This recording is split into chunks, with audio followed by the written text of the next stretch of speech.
Welcome to the F1 Debate Show.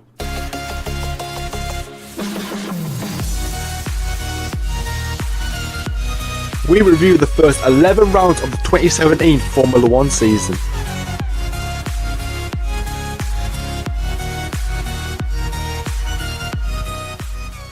The halftime whistle blows on the 2017 Formula 1 season, and it has been everything that we expected, from very close racing to loads of overtakes to everyone challenging for the World Championship. Has it? I don't think so. Not quite. It hasn't been quite as good as what we were thinking. However, the cars look absolutely spectacular. We cannot deny that. So obviously, this is like the halftime report type of thing, just for this episode. As always, it is quiet during the summer break. So we're just basically going to round up all 11 races so far, just nice, briefly and quickly, and give them the rate out of 10, judging on our opinions. And as ever, leave your opinions and your rate out of 10 in the comment section below. So obviously, we're going to kick things off with Australia, where the Formula 1 circus started up again with the brand new cars, brand new teams, not brand new teams anyways, brand new cars anyways, and obviously some new drivers for them teams. So obviously, pole position was Lewis Hamilton, and obviously, starting off the season, oh, here we go again. So Lewis Hamilton going to dominate the season. No one's going to challenge him like 2015. Here we go again. But what's that? Oh, what's the noise? Someone gallivanting coming in. Someone's on a horse. Whoa! It's knight in shining armour. Sebastian Vettel. Sebastian Vettel returns. Oh, Ferrari have a competitive car this season, and obviously that did show, because Sebastian Vettel won the race. Lewis Hamilton came in P2, and Valtteri Bottas on his Mercedes debut in P3. And Esteban Ocon, the Frenchman, making his Force India debut, scoring his first points of his Formula 1 career, and his, obviously, for the first time for Force India. So Force India getting things off to a good start. McLaren didn't. A couple of laps down, but that was about it. But obviously, it's the first race of the season, the Australian Grand Prix. Everybody loves it. It was the shortest Australian Grand Prix ever, and obviously, we all knew that overtaking was going to be very, very low. But I think there was only one on-track overtake. The rest was in the pits. My opinion, rate out of 10 for me would be a 5 out of 10 for this Grand Prix, for the Australian Grand Prix. So that was round 1, Lyle. What's round 2 like? Yeah, I mean, that was very, very good, of course. And one thing that stood out to me, and we heard that from you actually when you told us about the stat about Australia, was that there was no actual on-track overtaken for over 23 laps. Oh, it was really bad. It wasn't great. No, to think, obviously, that we had, the promise, obviously, a faster, 2 metre plus cars, that they were going to be doing more overtakes. But obviously, it was great for them. Obviously, very disappointing. I remember the one that was really disappointing for was obviously Daniel Ricciardo. The whole man, he had problems in qualifying, he had problems during the race, he had problems on the formation lap. Then he managed to catch up to the group again, which I've got to say was quite, phenomenal. And then obviously he had to pull over yet again from obviously the Australian Grand Prix. The only Australian driver in the group, and obviously that is really not great for them. It wasn't great for Red Bull as well. Verstappen also had problems. Anyway, but we rolled into China, the Chinese Grand Prix, which obviously is round 2. Great track, obviously in Shanghai. Great circuit, very fast. Was it good? It's good track for Red Bull races. How would they do in this? Lewis Hamilton got pole position, obviously Sebastian Vettel just behind in second place at qualifying. Then we headed into the race the day after. It was the second race for Antonio Giovinazzi, who drove for Sauber in Australia and in Bahrain, replacing Pascal Wehrlein after he had his crash at the ROC in Miami in early January of 2017. It was a good race. That saw obviously Lewis Hamilton take the checkered flag. A good race by him, very fast, obviously to overtake and beat out Sebastian Vettel, who had an amazing start in Australia. Max Verstappen, and he was the standout driver for me. One of his best ever races. He qualified in 19th position, obviously with bad from the car. Obviously got knocked out in Q1. Started in 16th position, obviously after a few people had grid penalties, and then climbed from 16th to 3rd, which is phenomenal. Really reminded you of Brazil in 2016. Fantastic from him, obviously in 3rd place. And Ricciardo was also in 4th, which obviously made a Red Bull 3-4. I know that's not really a stat, but 1 on the podium, and that kind of made up for a bad result in Australia. Really great. 2 Force Indies in the top 10 as well, and both McLarens, both really doing really badly. Both of them were out of the race. So it was very good from China. My overall rating would be a solid 6 out of 10. Oh, and just quickly as well, I didn't give my result for Australia. I would also agree with John at a 5 out of 10. So that was China. It was a good race, rainy race, which is always great to see from China. They have great conditions, obviously, which really play into how the race pans out. To this day, unfortunately, guys, I actually did miss the Grand Prix because I was away. But obviously, I did know about Max Verstappen's antics. mean, brilliant driving from him. Again, yet again in the wet. I'll probably give it a, I'll say a 5.5 out of 10 because I've never seen the Grand Prix, so I don't know what it was actually fully like. But obviously, I think it was pretty much like Australia, you know. So obviously, Ferrari and Mercedes battling, going, heads together. Red Bull sort of like, just chasing the pack a bit, but obviously more reliable than they were in Australia. So obviously, instead of lights out, it was lights on for Bahrain as we head into round 3.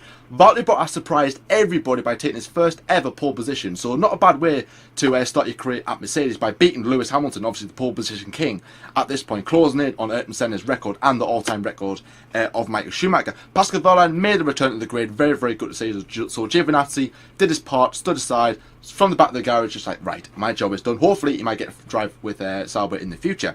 Max Verstappen, good race in China, very bad race in Bahrain. Had a bit of a braking failure, didn't he? So, not really good there. So, obviously, yet again, criticising the team. Red Bull under a lot of pressure, falling away from the prancing horses of Ferrari and the 3-time Constructors' Champions Mercedes. So, obviously, Sebastian Vettel won the Grand Prix as well, extending his lead over Lewis Hamilton, who finished in P2, and Valtteri Bottas finished in P3, who obviously had a bit of a struggling issue with his tyres, I remember.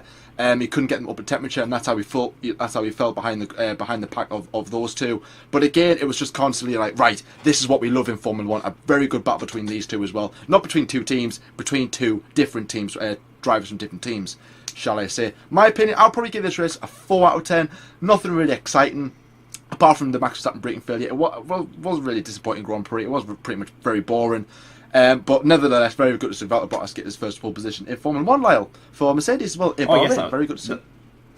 Yeah, that was great. That was an amazing standout point. Do you know what? That could actually add one more point, if you like, in the top 10. What I'm going to give it, I'm going to give it a 5 because it was good and it was midway. I remember it was a bad race for Haas as well. Kevin Magnussen, Roman Grosjean, I believe both retired. Kevin Magnussen had a break failure like Max Verstappen. I think Roman Grosjean did as well. Not very good from them. And I also remember, just obviously comparing it to Britain, which obviously we'll get into in a few races, didn't Daniel the Torpedo Fiat get involved with a crash in corner 1, obviously after the very fast break into corner 1. Yes, he had a crash. I believe it was Carlos Sainz, but I do believe that he had a big crash at there again, like he has many times.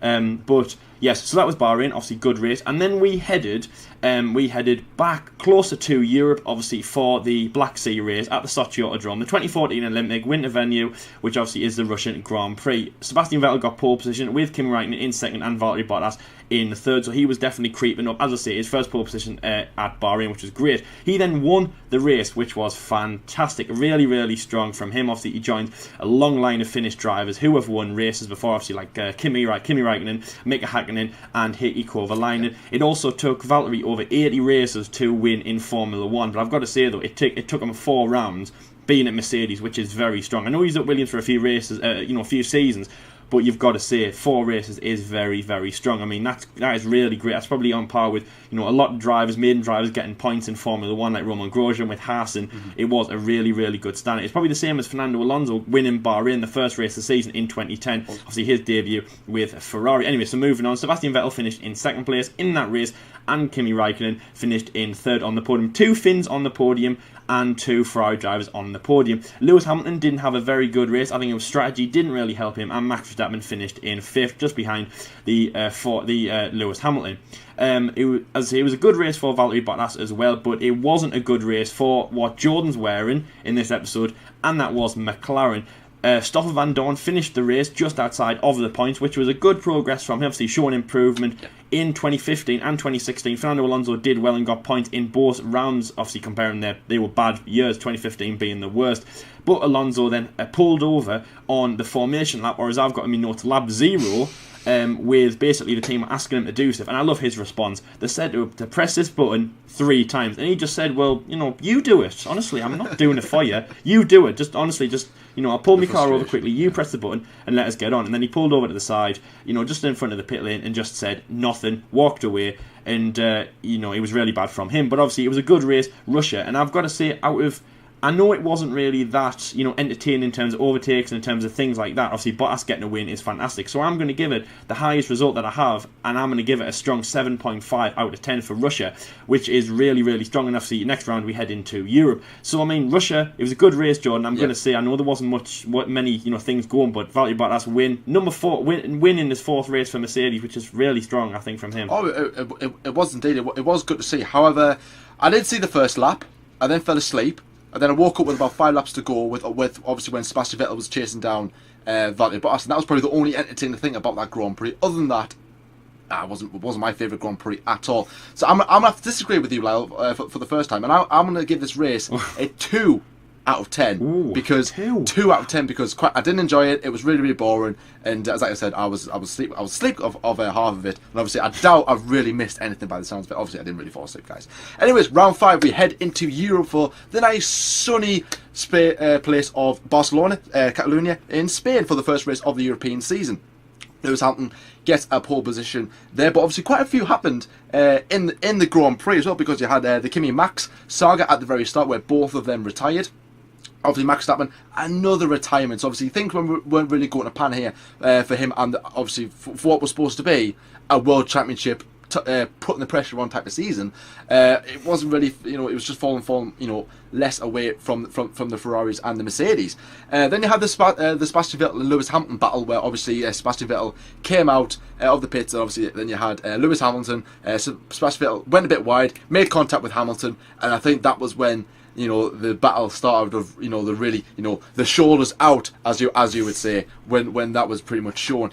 And from 2 really good drivers to 2 really average drivers, let's say, in Stoffel Van Dorn and Lance Stroll, who made contact when Stoffel kind of drove into the Williams. So obviously not really good to see, bearing in mind I am a McLaren fan. But nevertheless, it was quite a good Grand Prix, better than Russia in my opinion. Lewis Hamilton won the race with Sebastian Vettel in P2, constantly back and forth with the Ferrari and the Mercedes. So obviously Sebastian Vettel at this point still on the podium in every single Grand Prix so far. So Ferrari jumping in their boots. Strategy team, very, very happy indeed. Kimi Räikkönen, he's alright anyways. And obviously Daniel Ricciardo beaming with joy to get a podium ahead of his teammate, compared to what happened last season in 2016 when he did lose out the Grand Prix to his younger teammate, finished in P3. And this was to be the start of something very special for Daniel Ricciardo in the next races, as you'll probably hear from both me and Lyle. But I would give this Grand Prix a 6 out of 10. It wasn't the best Grand Prix of the season, but there was a lot more things that happened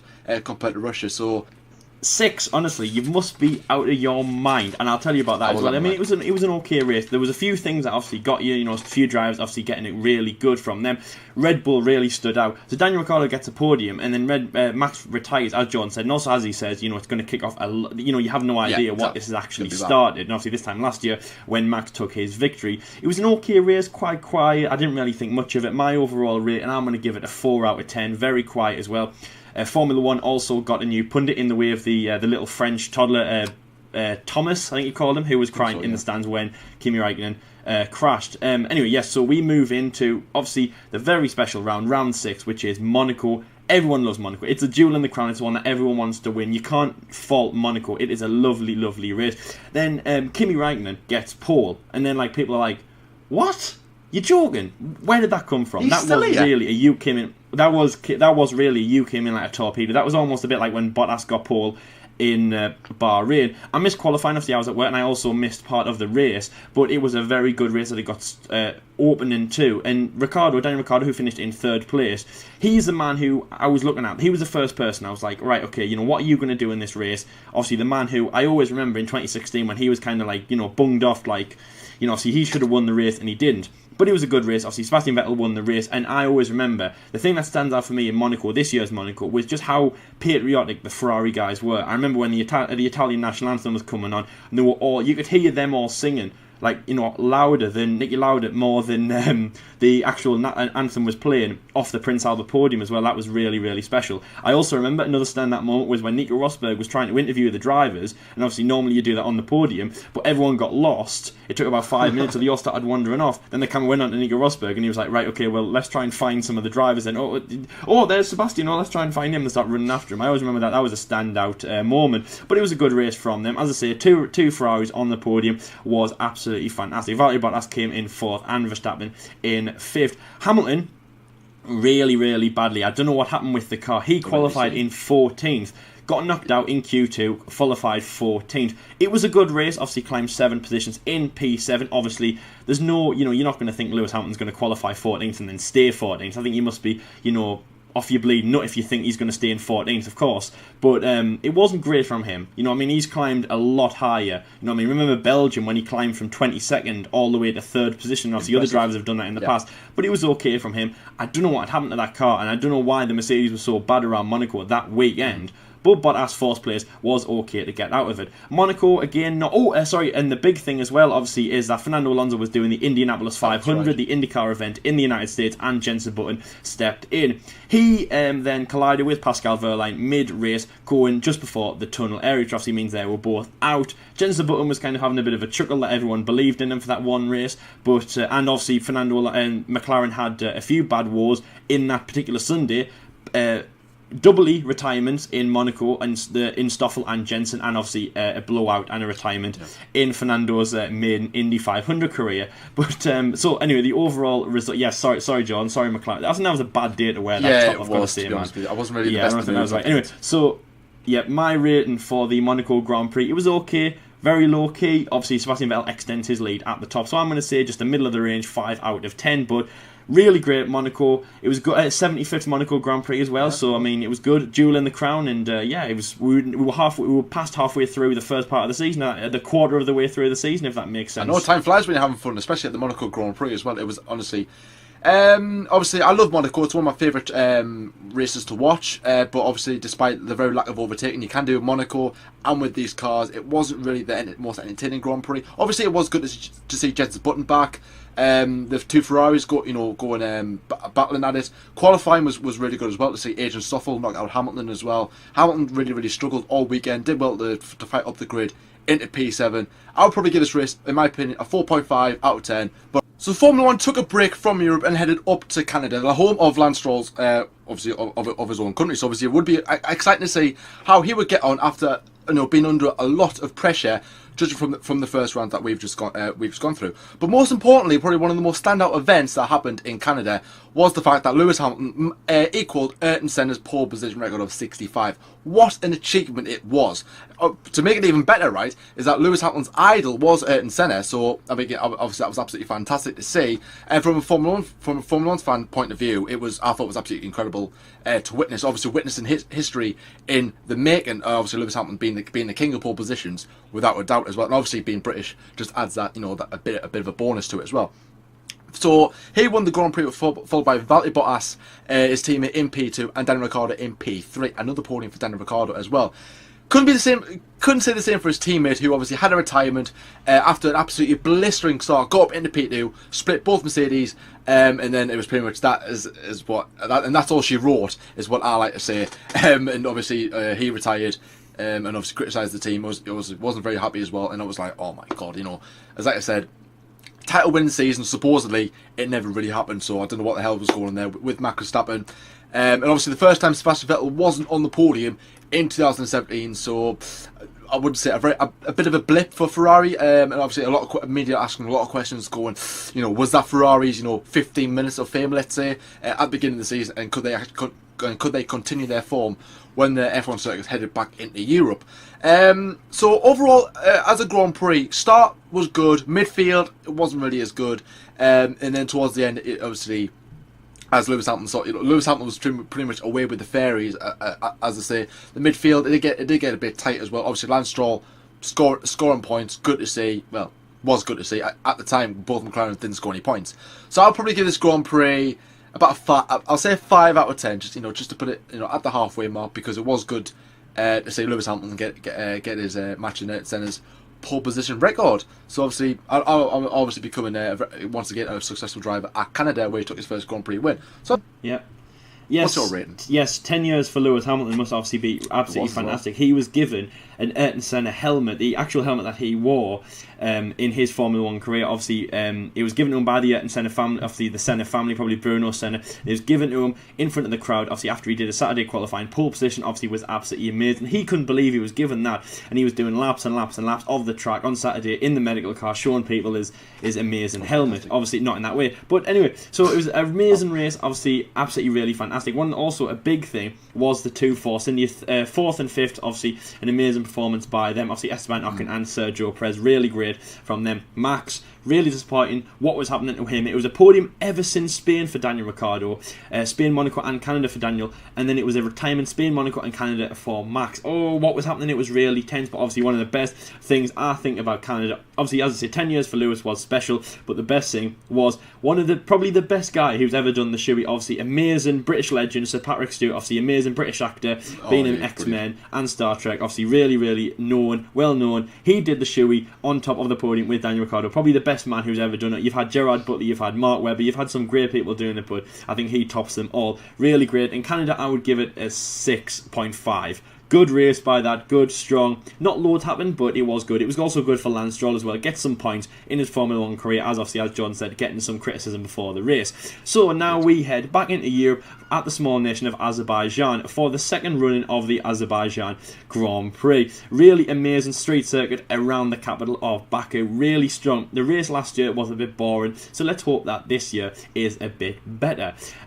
King of pole positions, Lewis Hamilton, as Jordan said, got his 66 pole position, in Azerbaijan. Valtteri Bottas finished in second place on qualifying, and Kimi Räikkönen in third place. Very Mercedes heavy, and the only running, the 2016 running, which was the first running of the Azerbaijan Grand Prix, was won by Nico Rosberg. So Mercedes have a 100% record at Azerbaijan, and let's see if he can carry that into the race on the Sunday. So obviously Lewis Hamilton started on pole position, started in first place in lap 1, but a lot of action went on during that race. It was a lot, and it's a lot to put in this episode. Loads of yellow flags, loads of safety cars, and loads of brake tests went on in that race. So let's start with the first thing, which obviously was the crash between Esteban Ocon and Sergio Perez.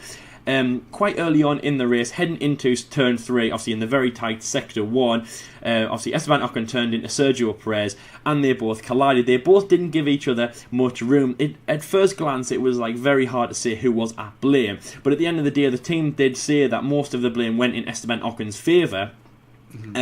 Even though I would disagree, but it really was tight, as I say, too. Put it down, it could have been a racing incident, but nevertheless, the team were very, obviously, because it's inter-team battles, it's inter-team like collisions, which obviously that's rule number 1, isn't it? That's rule number 1 of Formula 1. Don't hit your teammate. We saw that many times. Obviously, Mercedes, Lewis, and Nico should have taken that line and swore by it every single day, pledged by it every single day of their lives, because obviously they didn't abide by it, did they? But so that was a big thing by Force India. The second thing obviously was Max Verstappen had an engine blowout. He was on the radio saying that he had an issue with the engine, and then did a very famous way in that kind of voice where he just went, "Here we go again." It is not going to get better for Max Verstappen. Here we go again. It's not getting better for him. He had another retirement, but was what happened in Spain, Monaco and Canada going to happen? Was Max going to retire, and was Ricciardo going to finish on the podium? Well, he can do one better than that, can't he? Because what's better than a podium? It's a race win, and that's what Ricciardo did. He finished in first place. Valtteri Bottas finished in second place, and Lance Stroll finished in third. Fantastic race by Lance Stroll. He was running in second, but got pipped on the line to finish a race on the podium. It was really strong. Now, a second place or a third place, I don't think it really mattered, because this guy, 18 years old, by the way, the youngest guy on the podium, obviously beating out Max Verstappen by, I think it's about 10 months. Very, very strong from him. Finished with a podium finish. That was really strong. Williams loved that. Lawrence Stroll, his father, loved that as well. And Rob Smedley, obviously the amazing guy from the Northeast, said on the radio, that completely goes past your age, mate. I'm really, really happy for what you did. But just before I pass on, obviously, what the amazing finishes that those three drivers had, and obviously Max Verstappen and his woes in the garage, the biggest story to come out of Baku was what we call the brake gate. And basically that was during the race, about middle of the race, Sebastian Vettel and Lewis Hamilton were running first and second. Lewis was ahead and Vettel was in second with the virtual safety car looming, which obviously means that they have to slow down to a pace which is inside their delta time. They went round the corner, going into sector 3, they went round just a normal average corner, nothing really goes about. Lewis Hamilton seems to go around that corner a little bit slowly, and Vettel runs into the back of him. So what is happening there? And Vettel says on the radio, he's brake testing us. You can't brake test us. You know, it's almost like what he's saying. You know, honestly, what are we doing here? Racing up, you know, brake testing. You can't really brake test us. But what he does is very, very, very unheard of in Formula 1. He goes next to Lewis Hamilton, okay? He does, obviously, the finger, the hands, you know, I'm not very happy, honestly, what are we doing here? He lets go of the steering wheel, and obviously then he goes into the side of Lewis Hamilton, hits him. You can see it clearly on Lewis Hamilton's side, and obviously Lewis is not very happy about that. So is not Sebastian Vettel. What happened? Why did Seb do that? Did he brake test him? But was there any need? Even if he did, was there any need for what Seb did in the second part? Long story short, Sebastian Vettel was handed a 10-second stop and go penalty, which is the harshest penalty that the FIA can give during a race, and that's without disqualification or a race ban for the next time. So obviously during the race, where you'll start and finish the race, but get that hefty penalty. Very, very strong. That means you go into the pit lane, stop in your grid slot, no work on the car for 10 seconds at least, and then they leave the pit lane, probably wasting 50 seconds to an hour, and at that time Vettel was running in second place. So he was out of the podium positions, he was in the points, but a race win was never going to happen with that. Likewise, Lewis Hamilton, but he didn't do anything wrong. Obviously, he was on the radio complaining to Charlie White and saying that the 10-second stop and go penalty wasn't enough to give Sebastian Vettel for that. Basically, that terrible driving, really bad, really, really, really bad. We haven't seen anything like that before.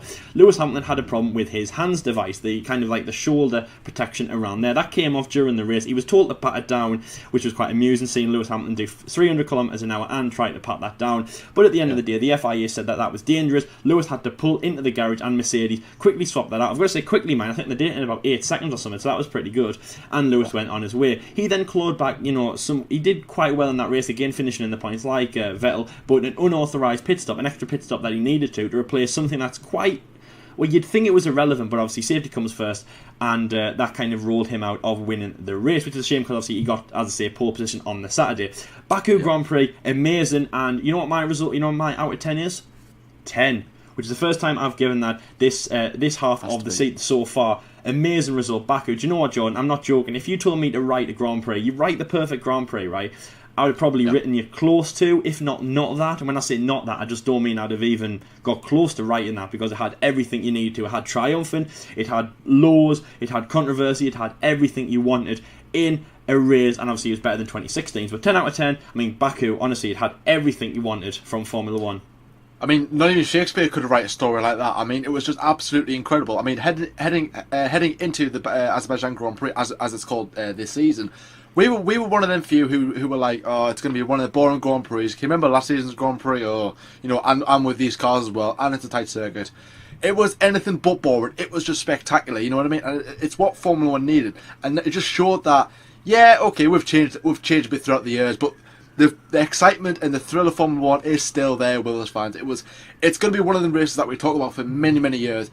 I agree with Lyle. 10 out of 10. You will not find a better. I can guarantee you now that the rest from now till Abu Dhabi, you will not have a better Grand Prix than you did in Baku. We hope some of them are good, though. We hope some of them are good, of course. Oh yeah.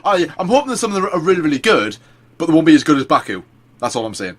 So yeah. Anyways, so obviously, leaving Baku, going into the nice country Alps of Austria. You know, the hills are alive with the sound of Formula 1, or the F1 debate show, depending which one you like better. So Valtteri Bottas gets yet another pole position on the very, very short circuit, one of the shortest circuits on the F1 calendar. Pole position, obviously looking promising. Now, after the back of the Sebastian Vettel-Lewis Hamilton saga, as you've seen in Baku last round, this round had a very, very controversial situation from the word go. Quite literally, let's say, because Valtteri Bottas on the start, 5 lights went out. As soon as one of the pixels went off he went. It was a perfect start. Like, you can't really have the perfect lap, but you can have the perfect start, and Valtteri Bottas did that. Whether they did it intentionally or not, because I remember on the game there has been a few times where I've released the clutch a bit too early, but it's actually like paid off, where I've been like, oh, I got a really good start.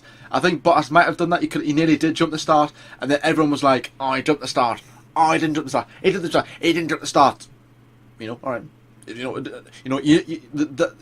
decision isn't going to change that when people were kicking off and everything. So obviously Bottas literally took off, quite literally went off into the distance, went off into the mountains, and was never seen again until lap 71. Sebastian Vettel came in P2, Daniel Ricciardo came in P3. Now, Sebastian Vettel at this point had a lead of about 20 points over Lewis Hamilton, so a very healthy lead, very comfortable going into the British Grand Prix, which was obviously Lewis Hamilton's home Grand Prix. But in terms of the Austrian Grand Prix, nothing really spectacular. You couldn't really beat Baku, so obviously you weren't expecting very much. I'm going to give it a rating of a 4 out of 10. It was pretty, average. It wasn't really, not really exciting happened, apart from obviously the controversial decision of what happened at the start, and that was pretty much it. Bottas winning the Grand Prix, spectacular drive, taking another win in Formula 1. So that was pretty much Austria rounded up. I don't know what you thought about the jump start, Lyle, but I thought it was the perfect start. Yeah, of course, it really was. It was amazing. I don't think anyone can say that it wasn't. I think a lot of people were kind of following the crowd in that way, but really great from them. No, the Austrian Grand Prix, I mean, it is a really fantastic place. As I said earlier on, it's a Mercedes heavy track, a bit like Azerbaijan. They won in 2014, they won in 2015, they won in 2016. Are they going to win again in 2017? And they did. Obviously, amazing result by him. His second win this season, Valtteri Bottas, really, really strong. Another podium for Daniel Ricciardo, which is obviously fantastic. He did the shoey with Martin Brundle. Now, shoey. Was it a shoey or was it a sippy? Because Martin Brundle didn't seem to have, loads of that, that Australian sweat plus champagne, that remarkable shoey, kind of taste and stuff. If you ever go wine tasting in California and that, make sure to, point out to your guide, well, what if you ever had shoey? I've had shoey, it's better than your, 80 years old, Sauvignon Blanc and that. Yeah. Red, black currant. Oh, I had the best. Yeah. Anyway, so it was a good race, very good. Max Verstappen retiring again. Oh, not very good. I remember the grandstands were packed with orange, and that was an amazing sight to see. I mean, all these orange, coming down from the Netherlands was probably about 1,000 kilometres, maybe more. And they'll have made, a big sacrifice to get there and that. And obviously, just to see your main man, Max Verstappen, obviously, really great driver, retire, had a bad qualifying, a few little spins and that, but in the race, he was tangled up in that first corner crash, and obviously car reliability as well with the floor as well. Crashed, retired in the race on lap 2. Really disappointing from him. Obviously, all the fans coming down to see that is not great from that. The Austrian Grand Prix, then, John, I'm going to give that a 7 out of 10 because I enjoyed it. It was a good race. It had everything that we wanted from Formula 1, and obviously everything that we wanted. It was good, it was strong, and obviously again a new winner, not a new win, obviously he won obviously in Russia, but just another winner that's not normally obviously Hamilton or Vettel, because obviously at the moment it's Bottas and Raikkonen are breaking up those two. It's like, obviously Hamilton, Vettel, and then, can we have a cheeky Ricciardo or Bottas in the way? Anyway, so now, as obviously Jordan has said, we've headed into Great Britain, obviously the home race of Lewis Hamilton, the home of Formula 1, an amazing result, and obviously I went on the Saturday as well. I couldn't make it to the Sunday, which was obviously a bit of a shame, but the Saturday, the grandstands were absolutely packed, as they always are, because Silverstone is amazing, the home of motorsport. I could basically ramble on for ages about the fans. If you go to Silverstone, you are a true fan. All the tenting, all the camping, all the motorhomes, it is unbelievable. Obviously, again, we went into 2016. We saw it firsthand. It is really incredible. Lewis Hamilton got pole position, obviously, ahead of Sebastian Vettel and Kimi Raikkonen, and then he won the race, led every single lap. It was amazing by him. Honestly, it was probably one of Lewis Hamilton's best wins ever. He has won 5 times in the United Kingdom. Really, really strong from him. Valtteri Bottas finished in 2nd place, and thankfully, Kimi Raikkonen, who had a bit of a sluggy race, obviously with a few little bit of problems, finished in 3rd place. Big story was obviously that Sebastian Vettel was running in 2nd place, but then he had a puncher, which, by the way, if he was running in that, which obviously meant that he would have extended his lead by a lot in the championship. He had then a puncher, tyre degradation, when he was quite ignorant not to pit. When Ferrari called him in, then he had a puncher, and then basically went all the way down to 7th place and finished the race with finished the race in 7th place, which obviously meant that the gap in the World Championship between Lewis Hamilton and Sebastian Vettel was 1 point. Absolutely amazing by him. Hamilton was feeling good. Obviously, he had gained 1 point. Deja vu to last year, obviously, as I say, when it was 1 point between Rosberg and Hamilton and Lewis Hamilton. You couldn't beat that. 5 wins in Silverstone, went crowd surfing again, and it really was incredible. I love Silverstone. It's an amazing circuit, Jordan. Really is absolutely really strong. Love Silverstone. Everything about it is fantastic, and Silverstone is unbelievable. So that for that race alone, the race wasn't stand out like it was in Baku, but I love Silverstone a bit, so I'm going to say a 9.5. Not bad result, I must say. I mean, if it wasn't for, I would have given it a low score if it wasn't for what happened at the end with both Ferraris. It was like someone had a spike trap in the middle of the road from Mercedes to catch the catch the Ferraris and be like, yes, I've got yours now. Because it was just weird how Raikkonen had a puncture and then Sebastian had a puncture, like literally within the space of like a lap or two. It was just unbelievable, and it was like, oh my god, wow, this race has eventually come alive. But no, I love watching the British Grand Prix. Obviously, our home Grand Prix, seeing your home driver do very, very well. Shame about Julian Palmer, who didn't even make the start, and then the less said about that, the better, as the saying goes. But no, I'm not really a Lewis Hamilton fan anymore. But seeing him, calling crowd surfing and being involved with the fans, it is absolutely incredible to see. I'll probably give it a rating of about. I'll say about 5 out of 10 because of what happened at the end. If that didn't happen at the end, I probably would have given like a 3 or something, because it was, yes, it is a British Grand Prix, but I can't really give it like a 10 out of 10 because it is a British Grand Prix. You know what I mean? You got to be trying to be realistic when it comes to the races. And it wasn't really interesting Grand Prix to say the least. But anyways, heading into the last round, as you could say, of the 2017 Formula 1 season, or the first half of the season, as it goes, was obviously the Hungarian Grand Prix. Sebastian Vettel got pole position now. Now he needed this. He needed this badly more than anything, because he was off a lot of really, really bad form, and obviously losing a 20-point lead at Silverstone. Now we did say beforehand that it is highly likely that he could lose the lead at any point. However, he did win the race in P1. His teammate came about in P2, and Valtteri Bottas finished in P3.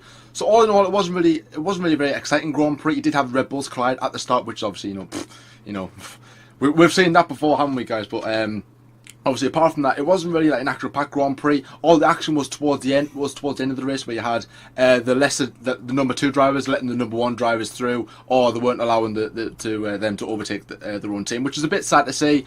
But that is the world of Formula 1, and that is how the podium ended up being the way it was. I'm going to give this race, I would say, about 6.5 out of 10. It was a fairly average Grand Prix, but I'm pretty sure we have seen better in Baku. Indeed, we did. Sorry, for the Hungarian Grand Prix. Yeah, I mean, it was good to end the final part of the season. I mean, there were some good things in there. Obviously, the Red Bull thing, I mean, that was really big, because Verstappen and Ricciardo, they're supposed to be like the best duo, in Formula 1. They're supposed to be the friends, and Max has had a really, really bad first half of the season. Ricciardo, do you know what, John? I've never ever seen Ricciardo not smiling and actually not happy. I actually think Ricciardo was really, like, his blood was boiling after what happened there, which is a bit of a shame, really, because as I said, I mean, they're supposed to be like really good friends, and I'm not saying they won't be. I'm just saying, obviously, just a little bit of tension, that's going on. But hey, not everyone's perfect. I mean, there is going to be things like that in Formula 1. It was a good race. There was a few little things towards. I mean, the big thing that stood out for me as well was obviously with Raikkonen fans. If you're a Raikkonen fan, fantastic, because definitely, I mean, the thing's not that. Raikkonen's not gone yet. He has got a good few races, and if anything, he's got a good few seasons left, because he was catching Vettel. I mean, he could have really overtaken him. It was really, really strong. I mean, even the stat even came on the screen, and that's saying obviously when Raikkonen took his last win in Formula 1 back in 2013 in Australia, and that's when I really thought Raikkonen could win this race. But it's all ended 11 rounds. It really is strong, and Vettel has extended his lead by 14 points. He's led every single round, John, 11 rounds, and we're heading into 9 rounds, so we're past halfway through the season, and it's looking really, really strong. So basically, what we're going to do is, I'm just going to rate out of 10 the first half of the season. Now, I am going to give it a 6, which is just over halfway, just over mediocre, because I thought it was quite good. I mean, there's been a few good races, a few bad, like, boring races, not really much changed. We've had 4 winners, obviously Ricciardo, Bottas, obviously Hamilton and Sebastian Vettel, really strong from them, but obviously best race, overall, of course, is Baku, and obviously 10 out of 10 by me, 10 out of 10 by John, was really strong, but 6 out of 10 for me for the first half of the season. John, your first half, what would you give out of 10? I'll probably give it a 6 to a 6.5 out of 10. I would definitely, be around where your score is. Definitely Baku, standout event of this season. There has been a few events where obviously you could pick out, but I wouldn't. There isn't any other Grand Prix that really stands out to me other than Baku. But obviously that was 11 rounds done. Anyways, 9 rounds to go. The championship fight is just getting, more tighter. Who is going to win? Is it going to be Sebastian Vettel, or is it going to be Lewis Hamilton, or it could be Valtteri Bottas for that matter? Who knows? But anyways, guys. It could be. So I'm Talk about, oh, I wish, or Fernando Alonso, who knows? It's possible. So yes, 6.5 is going to be my rating out of 10 for the first part of the season. So let's see how the last 9 rounds go. But anyways, guys, this is where we're going to wrap up this video. Thank you very much for watching. We've enjoyed your company as always. Don't forget to like and subscribe if you are new around here as well. Subscribe. Would you like a subscription or two on the F1 Debate Show? Click the notification bell as well so that you get a notification every single time we upload. So obviously you know when the F1 Debate Show comes out, 6 PM GMT local time in England. we love seeing that, don't we? Anyway, guys, take care of yourselves. We've been the F1 Debate Show, and we'll see you next week. See you later, guys.